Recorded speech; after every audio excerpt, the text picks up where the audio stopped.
सभी लोग जानते हैं कि सती ने अपने पिता द्वारा शिव को यज्ञ में आमंत्रित न करने और उनका अपमान करने पर उसी यज्ञशाला में आत्मदाह कर लिया था, लेकिन बहुत कम लोग ये जानते हैं कि इसकी भूमिका बहुत पहले ही लिखी जा चुकी थी। ये कथा रामचरितमानस के बालकांड में दी गई है। बात उन दिनों की है जब रावण ने सीता का हरण कर लिया था और श्रीराम और लक्ष्मण उनकी खोज में दर दर भटक रहे थे। जब सती ने ये देखा कि श्रीराम विष्णु के अवतार होते हुए भी इतना कष्ट उठा रहे हैं तो उनसे रहा नहीं गया और उन्होंने भगवान शिव से पूछा कि प्रभु भगवान विष्णु तो आपके परम भक्त हैं, फिर किस पाप के कारण वे इतना कष्ट भोग रहे हैं। भगवान शिव ने कहा कि चूंकि श्रीहरि विष्णु मनुष्य रूप में हैं, इसलिए एक साधारण मनुष्य की तरह ही वे भी दैख भोग रहे हैं। सती ने पूछा कि अगर विष्णु केवल एक मनुष्य के रूप में हैं तो क्या उनमें वो सारे दिव्य गुण हैं जो श्रीहरि विष्णु में हैं। शिव ने जवाब दिया कि हाँ, मनुष्य होते हुए भी वे उन सारी कलाओं से युक्त हैं जो श्रीहरि विष्णु में हैं। अभी पृथ्वी पर वे जो कर रहे हैं वो उनकी लीला मात्र है। माता सती को इस पर विश्वास नहीं हुआ। उन्होंने कहा कि मुझे लगता है कि मनुष्य रूप में उनकी शक्तियां भी क्षीण हो गई हैं, इसलिए तो वे एक साधारण मनुष्य की भांति विलाप कर रहे हैं। अगर वे श्रीहरि विष्णु की सारी शक्तियों से युक्त होते तो उन्हें सीता को ढूंढने के लिए इस प्रकार भटकने की आवश्यकता नहीं थी। उन्हें तुरंत पता चल जाता कि सीता लंका में है। सती ने शिव से कहा कि वो श्रीराम की परीक्षा लेना चाहती है।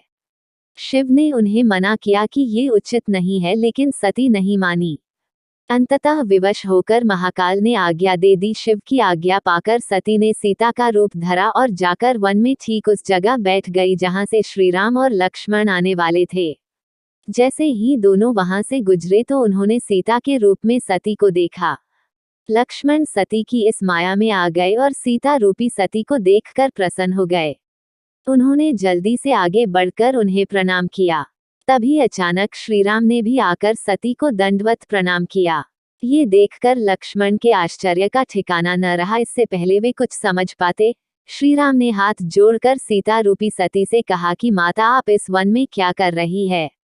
क्या आज महादेव ने आपको अकेले ही विचरने के लिए छोड़ दिया है? सती ने जब ऐसा सुना तो बहुत लज्जित हुई। वे अपने असली स्वरूप में आ गई और दोनों को आशीर्वाद देकर वापस कैलाश चली गई। जब वो वापस आई तो शिव ने उनसे पूछा कि क्या उन्होंने श्रीराम की परीक्षा ली। सती ने झूठ मूठ ही कह दिया कि उन्होंने कोई परीक्षा नहीं ली। भगवान शिव से क्या छुपा था? उन्हें तुरंत पता चल गया कि सती ने सीता का रूप धरकर श्रीराम की परीक्षा ली थी। उन्होंने सोचा कि भले ही सती ने अनजाने में ही सीता का रूप धरा था, किंतु शिव सीता को पुत्री के रूप के अतिरिक्त और किसी रूप में देख ही नहीं सकते थे।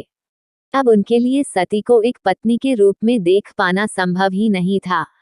उसी क्षण से शिव मन ही मन सती से विरक्त हो गए। उनके व्यवहार में आए परिवर्तन को देखकर सती ने अपने पितामह ब्रह्मा से इसका कारण पूछा तो उन्होंने सती को इसका कारण बताया। ब्रह्मदेव ने कहा कि इस जन्म में तो अब शिव किसी भी परिस्थिति में तुम्हें अपनी पत्नी के रूप में नहीं देख सकेंगे। इसी कारण सती ने भी मन ही मन अपने शरीर का त्याग कर दिया।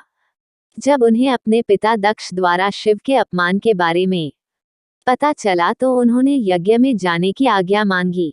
शिव ये भली भांति जानते थे कि सती अपने इस शरीर का त्याग करना चाहती है, इसलिए उन्होंने सती को यज्ञ में न जाने की सलाह दी, किंतु सती हट कर वहां चली गई और जैसा कि पहले से तय था उन्होंने वहां आत्मदाह कर लिया। इस प्रकार दक्ष का यज्ञ केवल सती के शरीर त्याग करने का कारण मात्र बनकर रह गया।